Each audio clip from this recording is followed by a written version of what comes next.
Listening to ThrashZone, we have World of Lies in studio. Introduce yourselves, man. I'm Tony. I'm Michael. Such nice guys. Listen to their voice. But I know the truth in their world of lies. These guys are hardcore. And I can't wait to hear play them for you. Thank you. Why don't you tell us a little bit about World of Lies, how you all started, and give us a little background on you. That would be more Tony's thing than mine. Yeah, I guess it all started with you back in Cali, right? Yeah. All Back right. in California, kind of got the idea that we wanted to try to do some more melodic type of death metal type stuff, but mixing in a bunch of other stuff with it. We did a demo out there, CD or whatever, then we did another CD out there, then I moved here, and then just kept it going from here all the way until about 2009. And in 2009, we did a split with Toe Tag, and shortly after that, we kind of disbanded. And that was it until about 2009.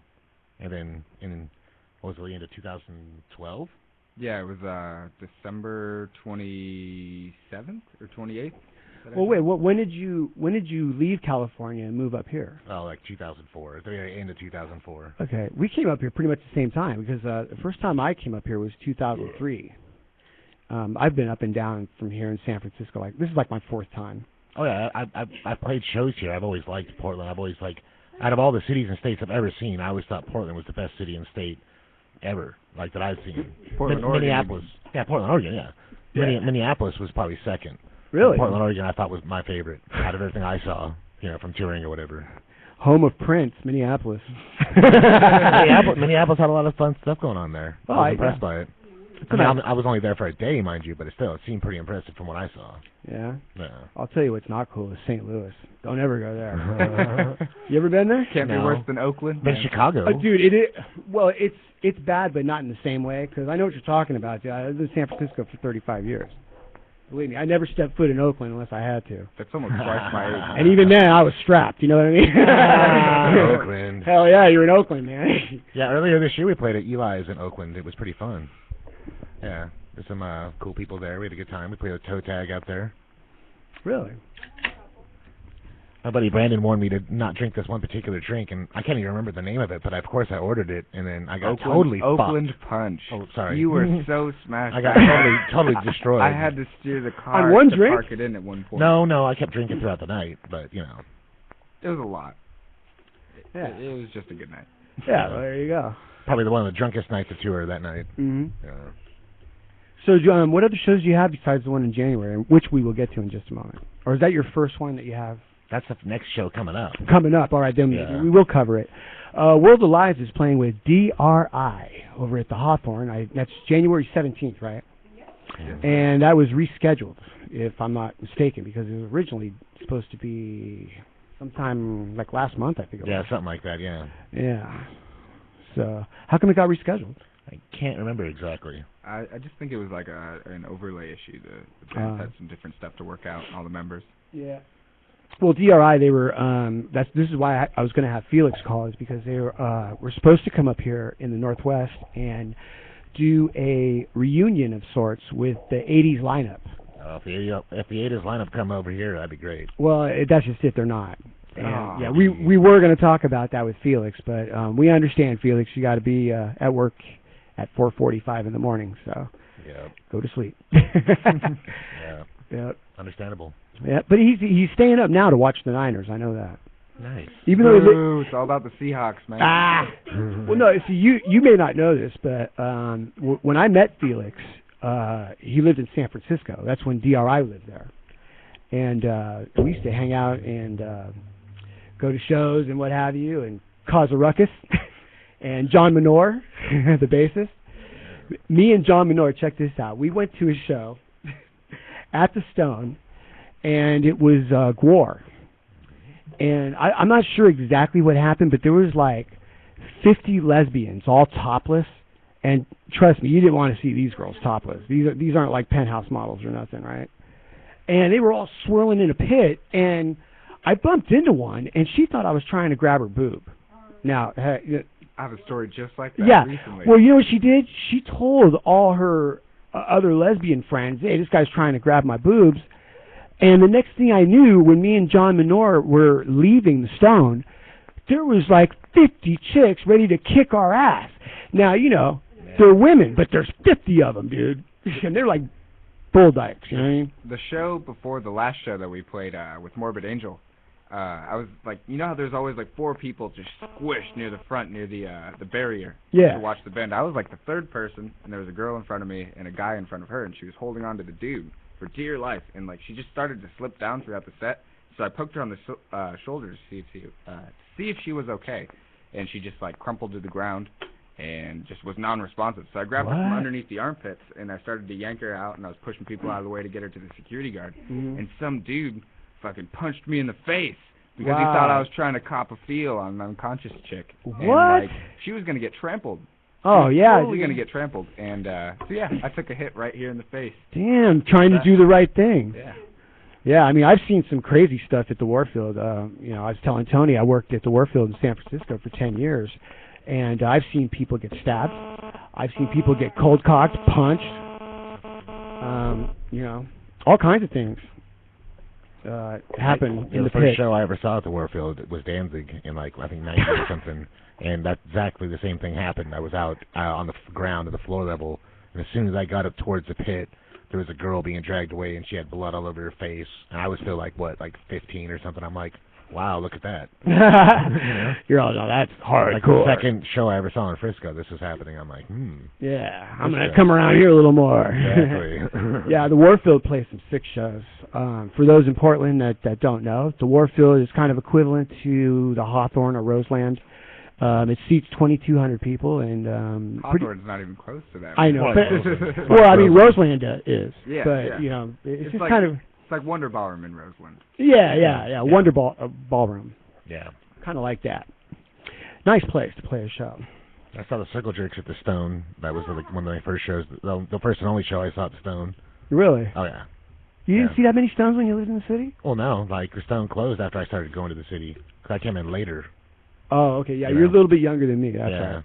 Yeah, I was like 14 when I went and saw the Circle Jerks there. I rode a bus from Sacramento there to see a Greyhound there. No way. Oh yeah, we jumped out. We're like, well, where the hell's the venue? We're like, well, this ticket says it's here. Let's get a taxi. On Broadway. We're like, hey, taxi, take us to this place. You know, it's 2 little kids just trying to see the show. You know? That's crazy, man. I've been stuck at the Sacramento Greyhound a time or two when I traveled between San Francisco and Portland. Yeah, it's a long ride, man. Oh yeah. Especially when you stop at every city. Yeah. So what else does World of Lies have? Yeah, after DRI, January 17th at the Hawthorne. What do you got? We're playing with Victims from of Eternal Decay. They're from Eugene. They're a ripping band. They're like old school. They where they formed like. They ended before I was even born. 93. Really? Yeah, I was born in 94. I believe the Victims are from like 86 to 93. Eugene's a trip, man. People think it's just a college town, or a hippie town. But there's actually like a little scene going on there. Yeah. It's small, but you know it's there. Man, that's all you got to say. Necryptic. Omnihility, Tarminium. Have you ever heard of a band called Reeker? Oh yeah, Reeker. Yeah, we played with them before. Yeah, Reeker's down. Yeah. Brandon. Yeah, Brandon. Cody. Yeah, those guys. Yeah. Well, I used to live in Springfield, and I met them when they were playing a show in Eugene. You know, we all just kind of migrated up to Portland, but yeah, those guys. Pretty intense. Yeah, Brandon's the one that told me about the special drink at the Eli's place in Oakland. the Oakland Punch or whatever it was. I forget what it was. Yeah, but whatever it was.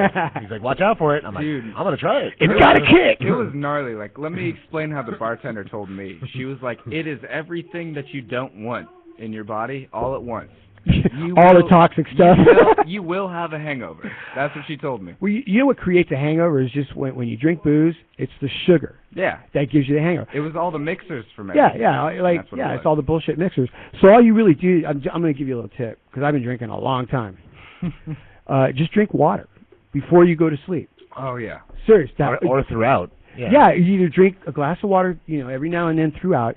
Or before you go to sleep and take an aspirin, you will not wake up with a hangover. Producer here. You are correct. Aspirin and warm water before you go to sleep. There you go. Yes, 2 beers, 1 cup of water. That's my rule. That's when I wake up. I say every 3 drinks you have a cup of water. I need a couple beers in a bowl just to get out of bed. Are you kidding me? Got aches and pains everywhere. Yeah. I want to introduce Wayne Roche, producer and owner of Kouv for ThrashZone. Hello. Yes. Sorry to throw you out there like that, but yeah, I always want to make sure Wayne gets his credit. Yeah, thank you. Absolutely. I'll butt in when I feel. I know you will. Producer here. And you can't. No, you just claim owner, and that's the end of that. All right. So then that's going to be what, in February, that show? Yeah, February 7th. And that's what you got lined up for now, right? Yeah. There's 2 more after that that are being negotiated. Okay. 1 local, 1 in Seattle. Oh, yeah? Yeah. It's more or less just we're working on figuring out the base situation, and once that's figured out, we can really start to narrow in those shows at a specific date. The shows actually are being booked. We just don't know who's going to be playing them quite yet. Yeah, you don't know what other bands are going to support, right? Oh, not just that. When we don't even have a bass player locked in yet. Oh, yes, right. Yeah, okay. We were going to get to that. We got like 3 different people, so it's shit. Okay, so for those that don't know, World of Lies lost their bass player recently. And I guess now you have a few guys that you're trying out, and that's where we're at, right? Yeah. Mm-hmm. Who do you have tentatively? Because I know you have somebody for the DRI show. Well, see, that's the thing. We're not going to let out any names of anybody we actually have. It's not concrete. So, no ThrashZone exclusive? It wouldn't There's be nothing to say, really. It wouldn't be professional. We don't really have anything to say yet. I see. They're just ideas. Oh, okay, I get you. We're just, we'll see how it goes.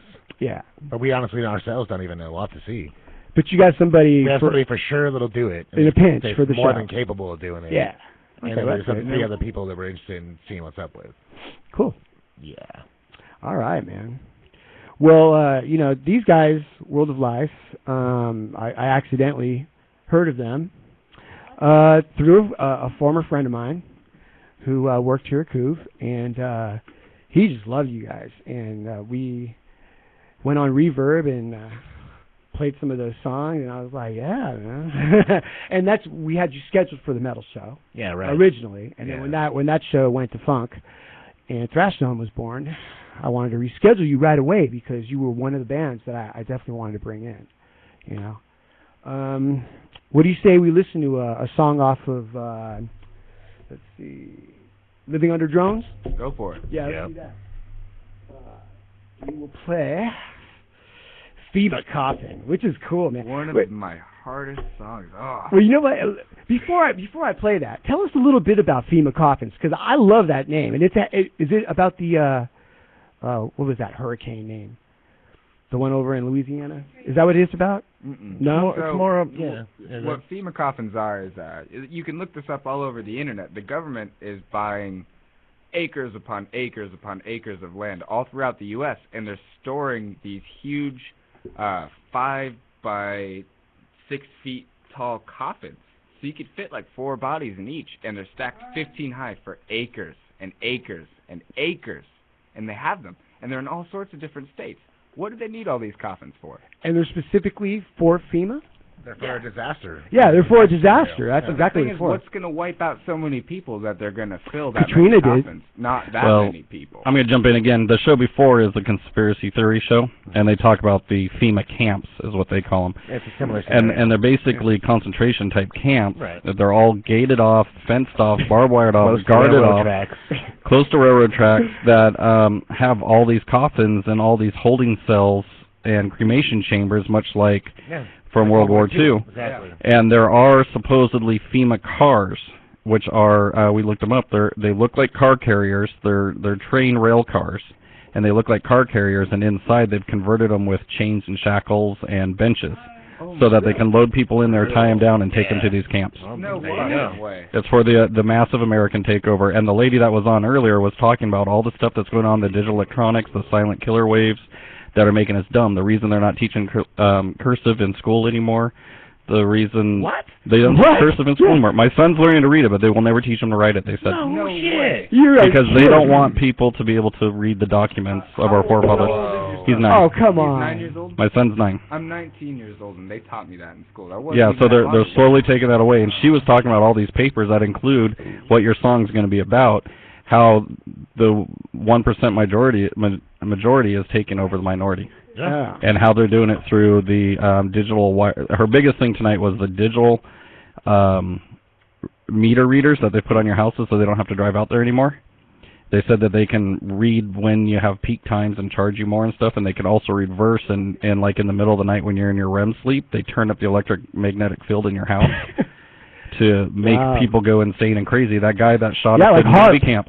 Yeah, like harp's crazy shit. Yeah, but that guy that shot up the Navy camp, he had gone to psychiatrists and the medical buildings and said, there's people like communicating to me in my head without talking, and I'm feeling beat up by these radio waves and stuff. And I've heard there's like actual weapons, that directed energy that can do that same thing you're talking about. Yeah, and they do have pulse generators. I've seen a show where like a Hummer will pull up to a crowd and they'll just put out an ultrasonic sound and people will just disperse or pass out for a little bit. Oh yeah. It just they use so that, I can't wait to hear your song, and those guys that just left would probably love it, you know. Well, they actually used that kind of weapon in the last war. In the 90s. Yeah, they would do those things with sound. Well, for sure. Yeah, they play rock and roll. No, they played well, that's what they did. They played metal. Because the Arabs, they hate, Western waves. But hidden in that metal was ultrasonic sound waves that were hurting people. And she said, the lady that called in, our caller, and she's from San Francisco, said that the shock and awe was basically because in 2 days, people were coming out waving flags, and they all lined up to leave, is because we were actually putting out not just the bombs, we were putting out UV heat waves, and we were cooking the people. Wow. And they were coming out of their houses because they were sweating so bad. Go ahead and get on the mic. They're microwave emitters. I've read about these. They just heat the inside of your body to a point of being like uncontrollably warm. You can actually like blow up a powder. Yep. So I can't wait to hear the song. What's the name of it? Oh, yeah. FEMA Coffin. FEMA Coffin. That's what you just explained. All right. There's your whole background. So here you go. World of Lies, FEMA Coffin.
All right. And we are here with World of Lies. That was Super Joint Ritual with Everyone Hates Everyone. I just thought I'd put that song in there. Sending a message out. No. Just kidding. So, World of Lies, Tony, Mike, in the morgue. Tony, you got an interesting story about you and DRI. Oh, yeah. Yeah, let's hear that. All right. Since you guys are playing in January. Yeah, it kind of leads up to the January show. It's kind of an interesting story. Yeah. So I got into them when I was, like, in my teens, you know, like probably 14, 15. I remember when Four of a Kind came out. I remember when ThrashZone came out, you know, like, I saw them later, and I was like, it was like one of the raddest shows. I was like, oh, this is so rad, or whatever. So anyways, like, years and years passed, and it was like, I think it was 2011, and here I was living here in Portland, Oregon. And so I go to the show, and I figure I'm going to go a little early so I can go party out, you know, in the appropriate area at this particular venue. So I'm out there partying, and a person from the venue comes up, and they stumble upon me, and they're like, well, hey, we need to ask you a favor. I'm like, well, what? They're like, well, can you play drums for DRI tonight because the drummer is in the hospital? What? Which tour was this? It's like 2011, I think. Pretty sure. Maybe it's 2000. Okay. Pretty sure it's 2011. Yeah, anyway, so I'm like, well, it was Branks in Portland, Oregon. So I'm like, okay, well, I happen to know there was a practice area below. I go, look, we need to get a room set up. We're going to have to actually try to practice this before it goes on stage because it's just ridiculous, you know. You're going to go dry. Yeah, right. So they worked it out. They got a room. They got, gear together. We got down there. Then, like, Harold and Spike come through, and we're like, okay. So they're like, what do you guys know? And everyone's just like, it was dumbfounding. So we're like, okay, well, so everyone dropped everything they knew. Everybody that was around, if they could even play one song, even thought they could, jumped in it and did it. And by the time all that was done, apparently all the opening bands had played. And it was time for DRI to go on stage. It was time to go. Just one go-through for everybody. Wow. They're like, get up there, the stage is set up. And we're just like, oh, my God. So everybody runs up there. Luckily, Al from MDC was there, and Al started the show off. It did like 4 songs, pretty cool. Took a lot of pressure off everybody else, Ty jumped up from Heathen Shrine, did a song, passed me the sticks. I'm like, oh. So everyone was kind of just... It was insane. Putting their 2 cents in. It was a packed show. It was a packed. Maybe it wasn't sold out, but it was really close to being sold out. There was a ton of people there. They were getting super aggressive. Everyone's having a really good time. Super stoked to even see DRI play. Considering their drummer wasn't there. Well, 2011 wasn't that Rob Rampy? Yeah, Rob was in the hospital for some reason or whatever. Oh, okay. It wasn't Felix Griffin. No, it wasn't Felix. Yeah, no, it was Rob. Okay. He wasn't able to do it. So yeah. I bust out like 2 songs that we did in the basement. I'm like, well, I haven't heard anyone else play it in the whole entire jam below. And I'm like, if I don't even try to do 5-year plan, it might not happen tonight. And as far as I'm concerned, at DRI said, you need to hear this particular song. So it's like, we should try this song. And I struggled my way through that. Everyone did their stuff. It was great. It was totally fun. The next day I was at a bar, and there was a tattoo raffle, and nobody apparently really did anything about it. So the guy came up and knew me. He's just like, well, here, take this. I'm like, all right, cool. Got a tattoo card. Then the very next day, my death metal band had definitely chosen on this new name. We were going to go with it. We're going to roll with it. And it was Dead in a Ditch. Dead in a Ditch is a DRI song. Yeah. That's where it came from. So I was like, well, that's a really weird weekend. Look at that. I went and see DRI, but I didn't actually see DRI at all. I didn't see the show at all. You played for DRI. Right, and all that led up to it. I never saw any of the opening bands myself. I never was in the front watching the bands or having drinks or any of that. Technically, Wayne, totally different. Technically, Wayne, he was a member of DRI. I agree with that. Yeah, you were actually a member of DRI for that short moment. Al and I joke to ourselves, and we say that we're DRI alumni.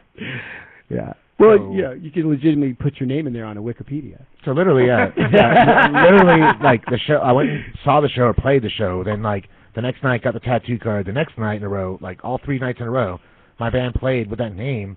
I was like, I think Dead in the Ditch. I think the universe is telling me that with this tattoo card, I need to get a DRI tattoo. So the one and only tattoo, my first tattoo ever, is of DRI. Are you kidding me? I'm dead serious, and I feel like I earned it in a way. You know, this is like great. I played it, Yeah, right here. Oh my God. I played it. I got the next night I get the tattoo card. The next night after that, my band plays, and it's named after their song. It's like, it makes sense. That's a trip, Tony, because of course ThrashZone is a DRI album, and John Minor is a very good friend of mine. I've known him for since the '90s, and that's why I use ThrashZone and the image of it. Hell yeah. But it's kind of a small world. I use that image. You jammed with them. You know, I know them very well. Yeah. I have to say, being in this band, some weird stuff has happened. When we played with Niall, he wore a Napalm Death shirt. Our bassist wore a Morbid Angel shirt. Less than a year later, we played with both of those bands. Oh, and nice. Our first show together, one of them wore a Niall shirt. I don't remember which one. I was kind of drunk at the time. But they wore a Niall shirt. That was the next show that we played, like a week afterwards. So what's the next shirt you're going to wear? Sworn PDX. I went Origin. There we go. Or Dying Fetus. Wayne, I'm going to get him a Sworn PDX shirt. Maybe that'll give me good vibes, and I'll actually have my band put together by then. Yeah, your band will actually play. Well, you know, those in the know how I've just had a horrendous, I don't know what you call it, just looking for members for Swarm. It started out originally, I had this great lineup. It was Chris Ashby from American Roulette, Chris Baker from Violent Majority. It's going to be Burton Ortega on the drums, myself on vocals, and then it was going to be, who's that guy, Kim, from Kingdom Under Fire? Tim? I don't think she's in the room anymore. Oh. Well, Tim from Kingdom Under Fire was going to be our bass player. I forget his name. It just escapes me. And I'm sorry, Tim, if you're listening. But that was going to be the lineup, you know, and as they say, shit happens, because it was a secondary project for all these guys. They had their own bands, you know. And all I'm really looking to do is put a good album together and just do some shows, a couple of shows here and there, you know, special. I'm not really looking to go far with that because, you know, I got so many irons in the fire and other things. I got this thing going on at Couv. I got video. Oh, by the way, Wayne, that Slade in Oregon, April Jones.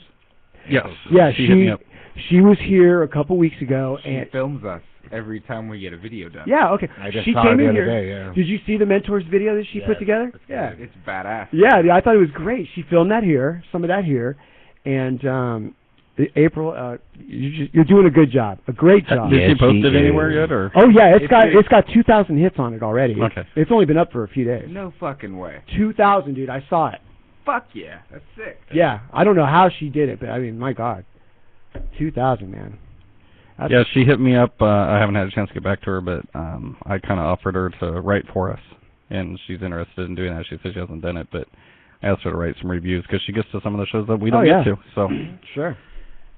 And also, she does the video aspect, which is what I like about it. She does some great work when it comes to video. Yeah. Awesome work, man. Some insane work, man. Some of the best taken video I've seen. Yeah, I didn't expect it to turn out as good as it did. When I saw it, I was like, wow, you know, she did that for her class in Portland. She's a student there at PCC, and I'm sure she did really well with that because that video is. It looks pro. Yeah, it is. It totally looks pro. It would be like, to me, when I first saw the video that she took of us at the Morbid Angel show, I was like, this reminds me of something that you would see on like a DVD that was released in mass scale. Yeah. You know, like it's. Yeah, she's got her access to some pretty top-notch equipment. It's professional. Yeah, well, as a student in the classes she gets, I guess they give her, you know, certain equipment to learn and do her editing and filming with, and she's a natural for it. Yeah. You know? Yeah. Yep. Yeah. And it's not just the equipment. I mean, she knows how to use it and set it up. And oh yeah. Tim Lieber. Tim Lieber, thank you. The bassist from Kingdom Under Fire. Right. That was going to be the original Swarm PDX bassist. But, you know, they had their problems with the singer. They had to find someone to replace Sebastian. And then Chris Baker just got too overwhelmed with Violent Majority. He bowed out, you know. And then I went to Craigslist, and I was looking for people on Craigslist. I don't even want to talk about how that went. That was a frickin' joke. You know, speaking of Craigslist, I think it's kind of funny because for you, you know, it's been a bad experience. But when I was younger, I was 15 years old, and the way I got into the Portland metal scene is I made a Craigslist ad saying that I was just some young fucking kid that I could kind of play drums, and I'm looking for a band. And that was actually how all this started. If it wasn't for that, I wouldn't have ever done anything with it. Like me, I'm not. If you're just starting out and you're just trying to put something together, Craigslist is fine. Yeah. But when you're at a professional level or at a certain level, I mean, like, I have expectations about. I know what I want. Every band would be like that at some point. You wouldn't be some band playing shows and just pick some random dude from. But I'm not even talking about shows. I'm just talking about someone that I know has the experience and the talent and can play the chops, and wants to do it. And wants to do it. And I was also looking for what Swarm PDX is. The concept of that is it's an all-star band. It's like I want to pick, feature players from great bands here in Portland, and it doesn't have to be the same players. I mean, like, I was entertaining the idea of doing songs with two singers, like me and someone else, kind of like Dublin Death Patrol, how Steve Souza and Chuck Billy. Are you doing thrash or are you doing like death metal? No, it's thrash. Okay. Yeah, and it's I have like tons of songs, man, that I've written over the last 20 years. And I'm sure, man. I'm not even 20 years old yet. I can't fucking imagine what that would be like. Oh God, dude, I have a friggin' library of songs. That if I could just find the right person. There. So if you're a guitar player and you're a bassist, talk to me. Billy Bolts. Anyways, this is about World of Lies, not me. So we got Living Under Drones, Mike, and why don't you tell me about a little bit about that CD?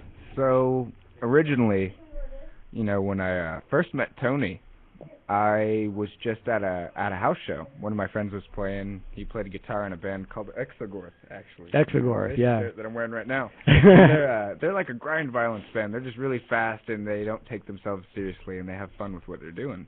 And so I was there, and I'm in a garage, and I was smoking a cigarette, and I look across the garage, and there's one bald guy out of like 1,000 people with long hair and dreads. And so I was like, what the fuck?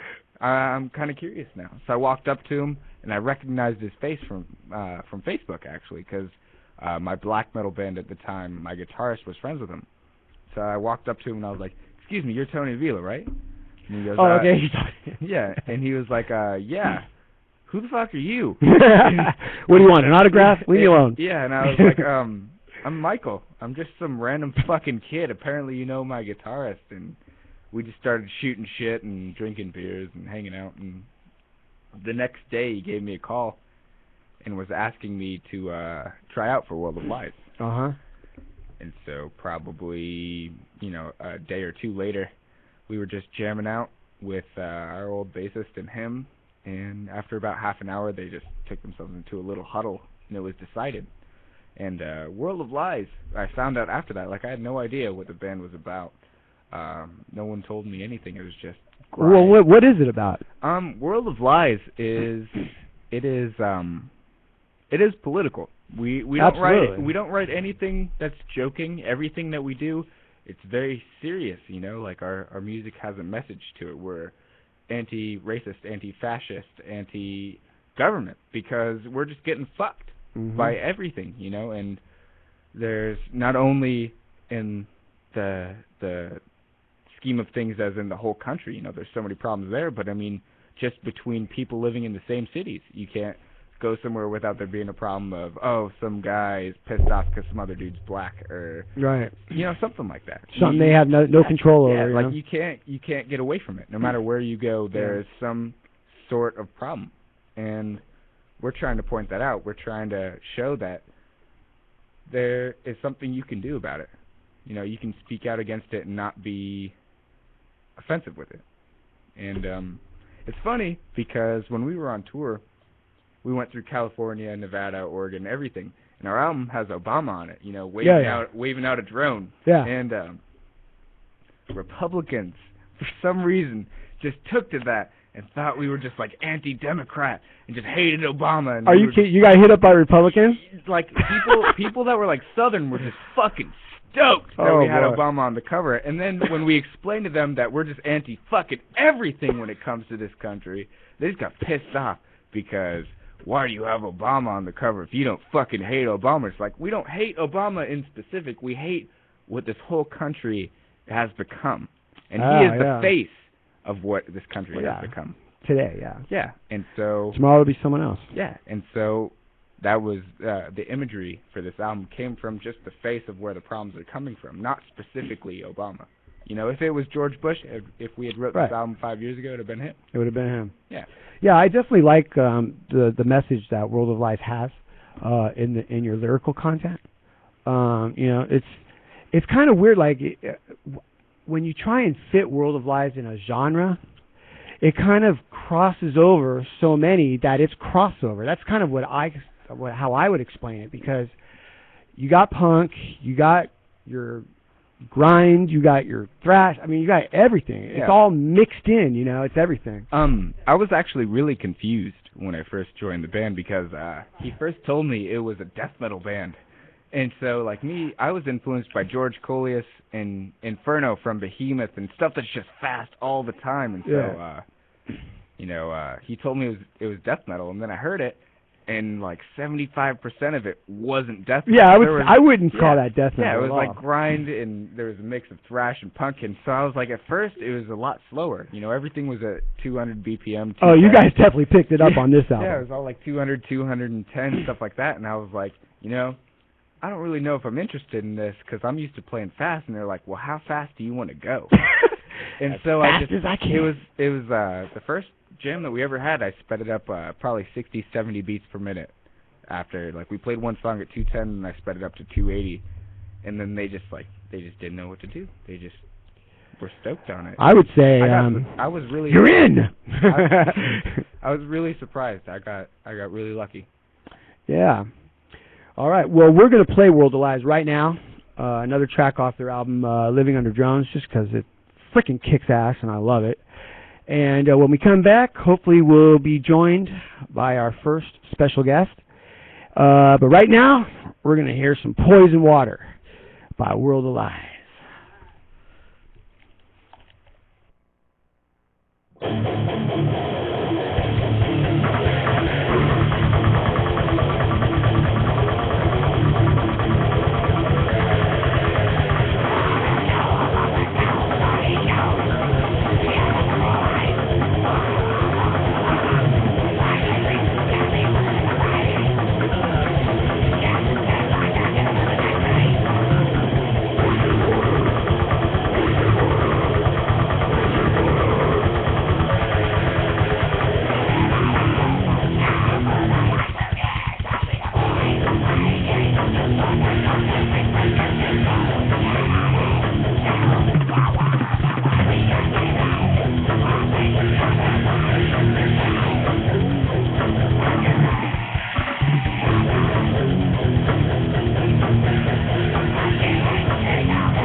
That was a trip, wasn't it?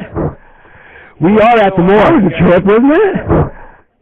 It's Evil Voices. Wrong night. It's Evil Voices. Oh, wrong night in the hour.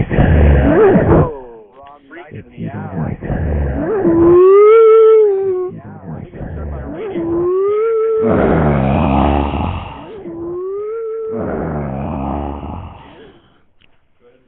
Satan. That was strange, man. That was weird. Now, for those who don't know, we are broadcasting from the city morgue, formerly the city morgue. From the city morgue. There you go again. Morgue. And I'm telling you, the first night I was here, guys, I was drinking a beer right here, and it flew. I'm dead serious. It flew out of my hand, up in the air and over my head, just like this, and spilled all over the place. It actually spilled over my head like that, and that over my head. There you go. It just flipped me out. That's a trip. Anyhow, we, I believe, are joined by our first guest. Are you there, Larry? No? All right. All right, well. He's here, but I can't get him yet because of the echo. I got to find where the echo's coming from, so sorry. Hold on a second. Okay. And he should be able to hear us, hopefully. Well, if he can hear us, that's okay. Hi, Larry. Hey, Larry, how you doing? Hey, Larry. Larry, what's going on? Larry. Tell us about the Niner game. I want to know who's winning. I don't care about the Niners game, dude. It's all about the Seahawks, Billy. Well, I believe the Seahawks got their ass kicked by the Niners. You know what's funny? Yep. You know what's funny? We still have a better record. Yeah. That's all I care about. Your 49ers can suck a dick. Well, you know what? When you get into the playoffs, everyone starts at 0. You get into playoffs, everyone starts at 0. You get into playoffs, everyone starts. You can call it what you want, man, but the 69ers suck. Oh. Speaking of 69, Is he there? I was busy with that earlier. Larry, are you there? I am back. All right, we got Larry Howe of Vicious Rumors. Yes. What's happening? How you doing, Larry? I'm pretty good. Yeah. Tell us something about Vicious Rumors. I know you guys did a tour not too long ago, and I think you had Kevin Gorski as a special guest singer. Yeah, he's done that a couple of times with us, you know. He likes to follow in his father's footsteps every now and then. But, the great Carl Albert. I'm losing you again. That would be the great Carl Albert. Yes. Yes, rest in peace, Carl. He does a great impression of his father. Yeah, Kevin's a great singer, man.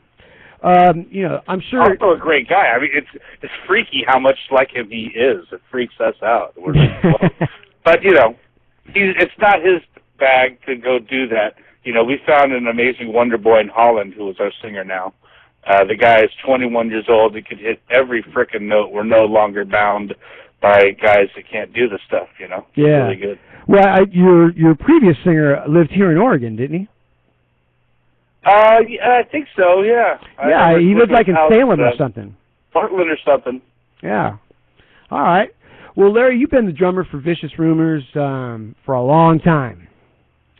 Let's see. You started in... well, I was... What's that? Well, you know, I joined them in 85. 85, yeah.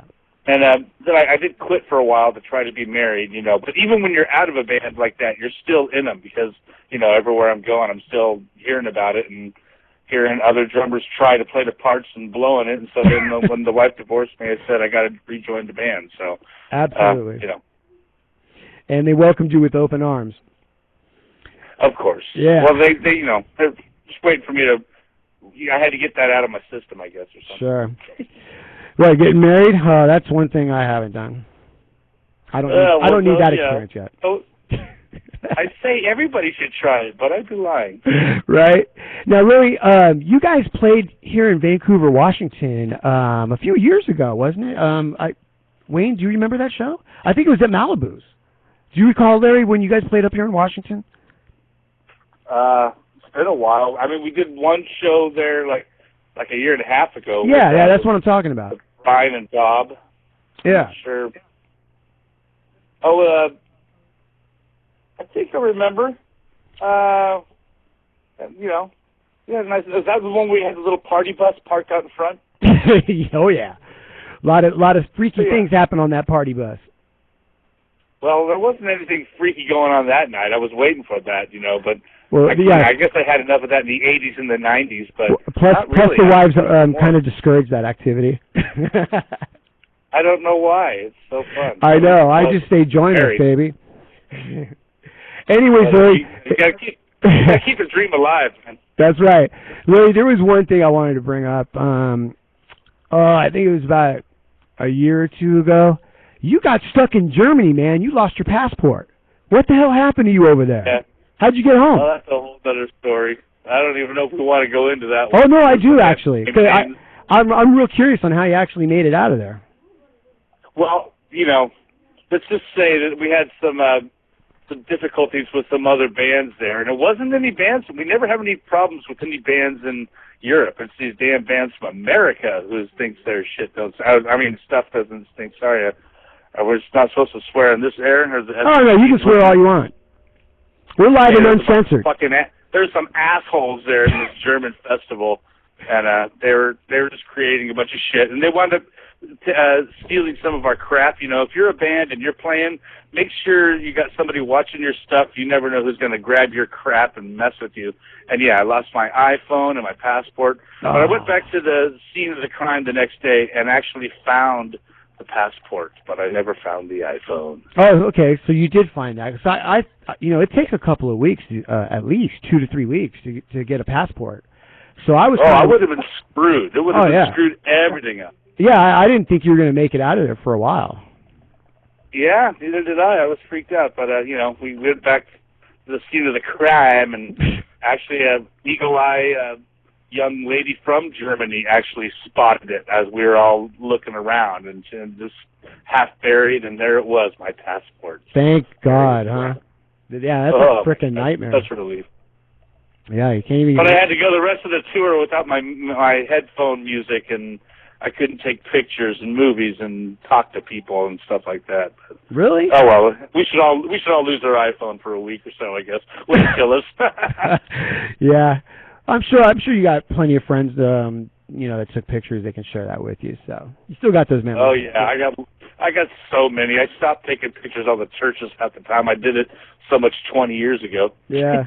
Larry, Vicious Rumors is one of those bands. You guys have been around a long freaking time. And it really is a who's who of musicians that have been in this band.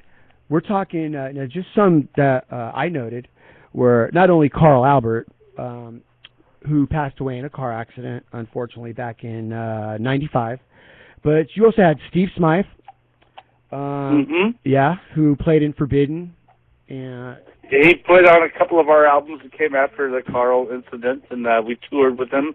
Yeah. I got stories about Steve. He's a great guy. Oh, yeah. He was on the show here, about a week ago?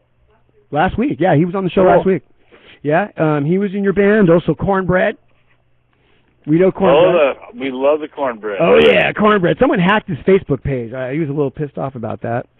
Of course. He's now a label mate of mine. His band also got signed to SPV in Germany. Congratulations, Cornbread. And the great Will Carroll was in Vicious Rumors. Yeah. Yeah. He was actually my replacement in Vicious Rumors. Right. When I left. Yeah, because he was in the band from 2001 to 2004. Yeah. Yeah, and then That's one of the reasons I rejoined a band. I heard his live broadcast with Vicious Rumors playing a band, and he didn't even do any of my double bass parts, and I was like, what the fuck? Will Carroll not doing double bass? You gotta be kidding me. He blew right through it. I mean, I don't know, you have to know the song to play the parts, and I guess maybe it was like a quick minute gig for him or something. He didn't do any homework. Nobody seemed to give a shit about except me, but I noticed. Well, yeah, it was your parts. I'm like, hey, man, I sat there and wrote that shit out back in '92 when I was all proud of it, that little middle interlude with all the crazy stuff. Those guys were amazing, Mark and Carl, and, there was just so much going on. It was such a magical lineup, no doubt about it. Yeah. Really, Vicious Rumors, just unbelievable, all the people that you had in and out of that band. Another one that people don't realize was in Vicious Rumors, Brad Gillis from Night Ranger and Ozzy Osbourne. Well, he's still on he's on the last he's been on the last 3 albums. He's our local, we just bring him by the studio, say plug in, and Brad shred. Yeah, Brad's a cool guy. Yeah, I know Jack Blades. Me and Jack Blades, we went to don't laugh, but we went to a Prince concert in Oakland together. Hey, it was cool. It was a good show, man. Best halftime show at the Super Bowl ever. Yeah, it was great. But yeah, Brad Gill is a great guy, man. So he's still in that. Well, he actually started out. He wanted to kind of when I was bullshitting with him, he said he wanted to do those big festivals in Europe and stuff. And I said, well, that was when I just rejoined the band in 2005. And I said, well, come on down to the studio, Brad. And I go, here, I'll give you all the albums. You can learn some of the songs. And he's like, yeah, sure. So I gave him a bunch of VR CDs. He shows up at the studio. I go, hey, man, you ready to do some of those songs? He goes, I didn't learn those songs. Okay, let's jam. Oh, wow. But we love him, man. We love our Brad. He's an amazing dude. And he just comes by and we give him some places to shred and add a little of his own flair. He always adds incredible musical element to our stuff. Well, Brad is he's like the king of the whammy bar. Well, Vicious Rumors has always been a guitar band. Jeff, I used to go see the Vicious Rumors back in 82 and 83 before I was in the band. Oh, my God. It was all about that show and the whammy bar. Jeff came out in a coffin. He was playing a wireless guitar, and I'd never seen anybody play that before, and he was all about the whammy bar. You live in Pacifica, right? Yeah. Yes. Yeah, my hometown. That's right. I was just talking to you the other day about that. And, we have a mutual friend, Howie, from the Earwigs. Oh, yeah. Yep. I'm going to get him around on every now. He's a great guy, and he has a birthday party he throws every year. When I was living in the city, I used to go over there every year and hash it out with the Earwigs. Right on. So what's going on now with Vicious Rumors, Larry? Well, we just got this call where we might do I'm probably not supposed to say anything officially, but we got the first call the same way we did 2 years ago for the 70,000 tons of metal. So, okay. If I was planning on going to L.A., to do the NAMM show, but if we just got the call last week. They were asking if we're available to make the trip and how many are in our crew. That's exactly the same thing they did to us 2 years ago. We're like one of their last bands they'll bring on board that thing. They want to get their big names in first, and then when they start getting close to the time, it's time to put up or shut up, they start bringing in, all the guys that, are chomping at the bit to get in, which we are. Now we're ready to go. When we did that States tour, it was pretty much a boot camp to put together the new lineup, bring in the new singer, we got this bass player, we're just working stuff, turning the page, keep playing the songs. Yeah, you guys have always held up over the years, yes.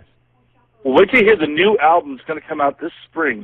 That's another thing we did at the end of this tour 2 months ago across the states was we recorded another live album. So we're going to have Plug In and Hang On Volume 2 coming your way, 2014, early March. We'll be looking for that one.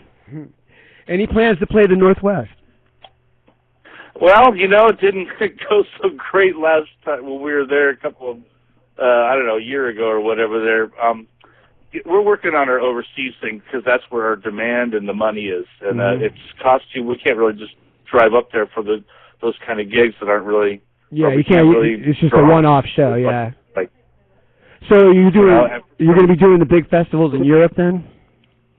And we also have a couple of dates with Sabaton coming up in South America in March. Nice. So. And then, of course, we're putting together our festivals for the summer. You got to plan that stuff early. So we've already got a festival in Slovenia in early June, and we've got the Dokkum Festival in Holland in June as well. And now we're going to start filling in more dates. And, the big festivals in Germany. We're hoping for a call from Gotts from Rock Hard magazine. That would be great because that's one of our favorite festivals. We did that with Overkill a few years ago. Oh, yeah. And 10,000 screaming fans. I mean, the most incredible fans. Those festivals are off the hook there. You have those 10 cities of people that listen to 20 bands a day and are so into it. They're such real fans. It's a family of metalheads over there. Yeah, it just doesn't happen over there. It doesn't happen here. I trip out every time I see the shows at Walk-In. That place. Yeah. Unbelievable shows that they have, where they put together there. Yeah. Every year. Unfortunately, I was out of the band when Vicious Rumors did that festival opening up for Judas Priest. I was at home getting yelled at and denied sex. Oh, Larry, how? Put on the couch. On the couch. That's right. What do they say now? I need Jesus. All right, Larry. Well, we're going to play a cut off of Vicious Rumors. For those that don't know about the band, and for those that do, we're going to play. Cool. Let's make some new fans. Well, yeah. I got Razorback Blade. How does that sound to you? Why don't you play something off the newest album? You got the Electric Punishment album there? You know what? Didn't Kim ask you for an MP3? Yeah, we didn't get one, Larry.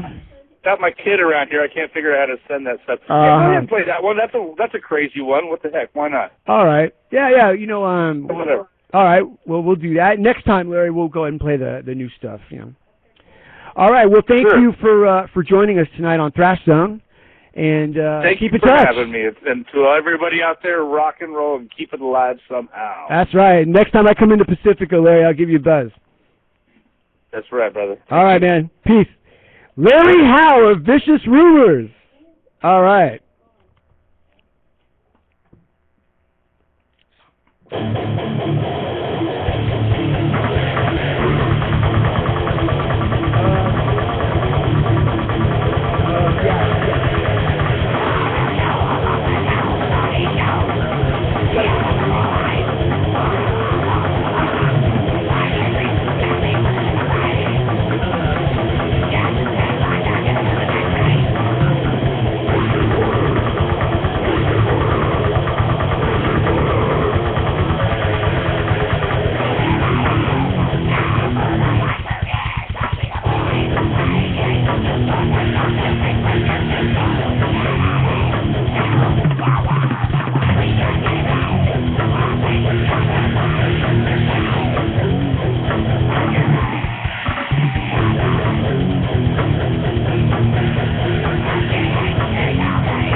game and wanting that the final should be known, killing those who stand in the path.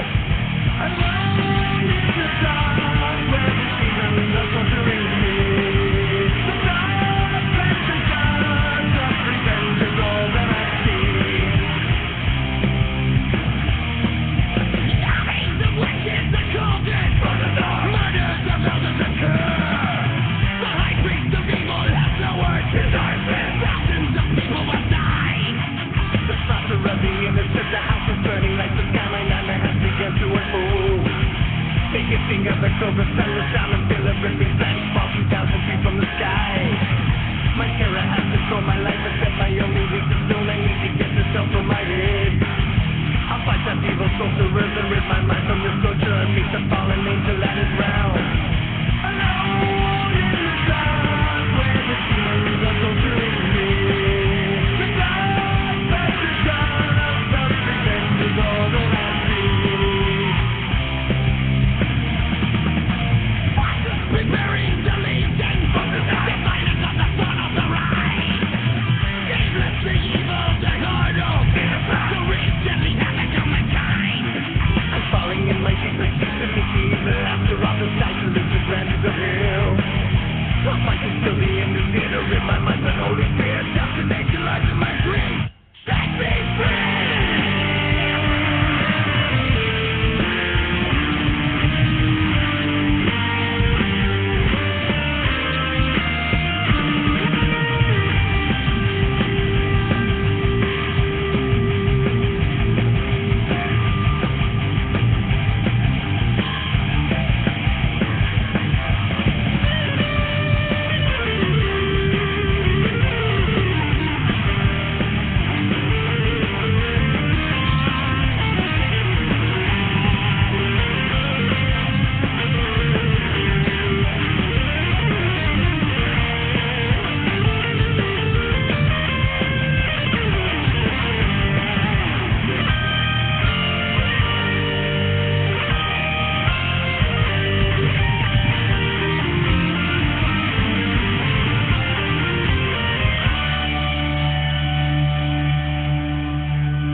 Oh yeah, that was Testament with Alone in the Dark with Steve Souza, featuring the great Steve Souza.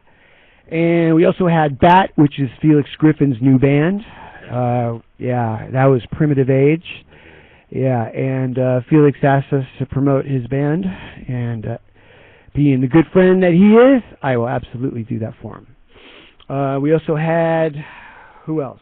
Sacrilege BC with Crucified, Gary Wendt. And the reason why I played Sacrilege BC, Wayne, is because he's going to be on our show next week. Oh, beautiful. Yeah.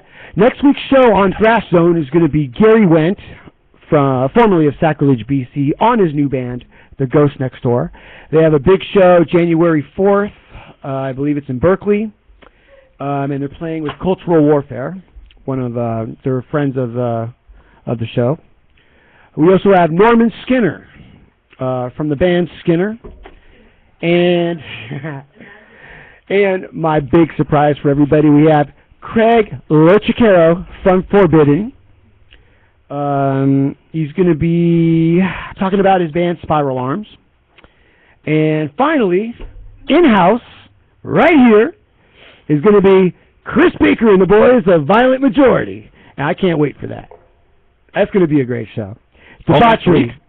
That's next week, yeah. Wow. It's good. I think we might have to stay a little later, Wayne, to get that all in. But I'll hit the 5-hour energy drink before you. There you go. There's gonna be a lot of energy in this room. That's for damn sure. And Violent Majority is going to be doing. I think she's going to be giving us some MP3s to play of their new stuff. Oh, good. I've been waiting for those. Yeah, they've been working on their new album. I believe it's called Breaking the Silence, and it's all mixed and ready to go. And ThrashZone is going to be featuring it. Cha-ching! Yeah. Score! So groundbreaking news. Yeah. So before we do our last segment and end the show, Wayne Roche, owner of KouvRadio, has a special announcement. Speaking of groundbreaking news. Yes. Let's see if I can do this right.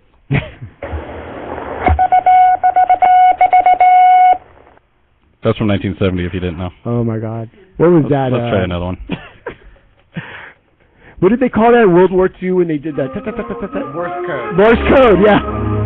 Breaking news on KouvRadio with Walter Cronkite. No. Where's the typewriter? Yeah. I just want to let everyone know, as many of you bands out there and listeners know, that we play 24/7. So after we're off here, you'll be able to listen to some sort of country bebop or heavy metal or hip-hop rap. I don't know. Something will start playing with our DJ that we have on the East Coast. But that DJ, as of this afternoon, can now play signed artists.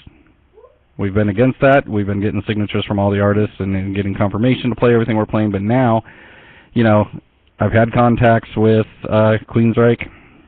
Nice. Didn't quite get all the information I needed, so you know what? I went the other way, and I paid the rights. So in rotation, we'll have Queensryche, we'll have Nirvana, we'll have Soundgarden, we'll have Presidents of the United States of America, we'll have Heart, we'll have all the Northwest bands that we all know and love and can hear all the time. So now when you tune in, you're going to get what I call lily pads.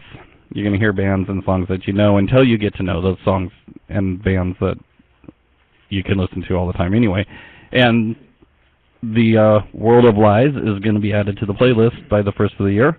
Excellent. So you'll be able to hear their music on there too. So we're just excited. That's something we've been working for a couple of years, trying to get through all the legal tape of what we have to do to play that. And if you guys are on BMI, then you're going to get reported and hopefully get paid. So. Are you guys published? BMI, ASCAP, CSAC. No, they're still doing it on their own, Wayne. That's good. I would suggest they stay on their own or work on their own record label. That's the way to go, really. I know bands that have been on BMI, CSAC, ASCAP, one of those three. I won't say which one. For 5-6 years, and they've never received a royalty check. Are you serious? Yep, and they know they've been played on other stations and quite a bit. Rat bastards. Yeah, I was told by one lawyer, do whatever they ask. So if they tell you $100,000 a month to play one song, then pay it. They'll sue you for 3 times that. That's right. Either pay it or bend over and pay it many times over. So when I talked to one of them, they said, well, you just do what we say. We'll worry about paying the bands. After talking to them for a while, it came back that maybe the person that wrote the music will get paid and maybe the person that produced it will get paid, but never the band. And they said that the minimum check that, and I talked to 3 of the different companies, the minimum check, the least was $25. So if a band reaches $25, then they'll get a check. But every time I play a song, it would be .0008 cents a song that they get. Mm-hmm. So I'd have to play your song a lot, which I do. So it'll be played on this show. You can guarantee that. So we prefer the local bands to come in here, get the recognition, get some name out there. We promote some shows for you and stuff like that, and we get your music. But on the other hand, just in case, we're all excited that we can. This is great news. Not hold our breath and hope no one's listening when. We'll leave a nickel at the door for the artists that we have played. Yeah.